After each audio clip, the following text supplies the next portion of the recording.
Wakadzoka kwambo. Ndakadzoka. Shamari. Kwakurise.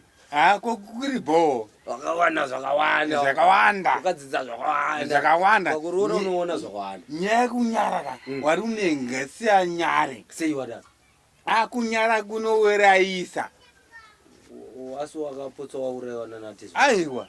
Chinorora ndakadhumana neshumba. Shumba? Ya. Gara pasi.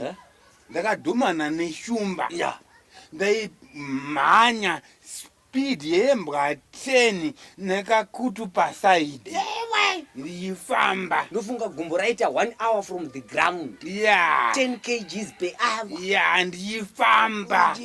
Ndichifamba. Shumba yakadarika nepatezvara. Ichienda. Ndotamiwa yandaisvika iyoyo. Sikozi Mkwasha marapa. Rebels. Anouraya shumba. Anomhanyisa shumba baba. Ndakati don't worry. Tushumba Musanyare. Musanyare. Nanzi Baba Temba mkwasha wauya. Wamhanyisa shumba ka. Rara panze. Kuitira kuti dzauya udzimhanyise futi. Ya. Dzakazoti dzauya. Baba wangu. Manheru.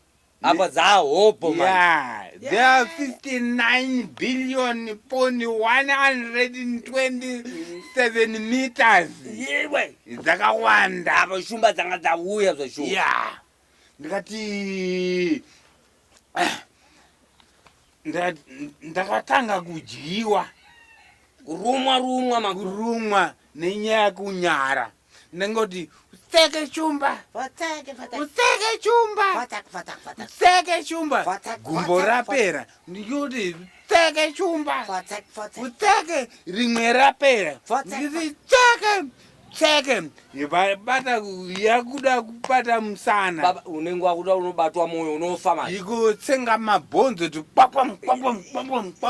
Mabhonzo akurira. Ya. Ambuya wakadongorera nepawindo.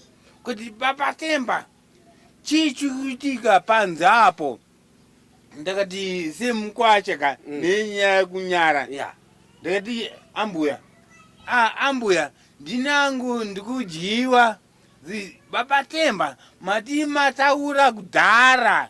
Ndakati mai munoziva anodyiwa hataure. Wakadhakwa brain unodaidza kakupedza.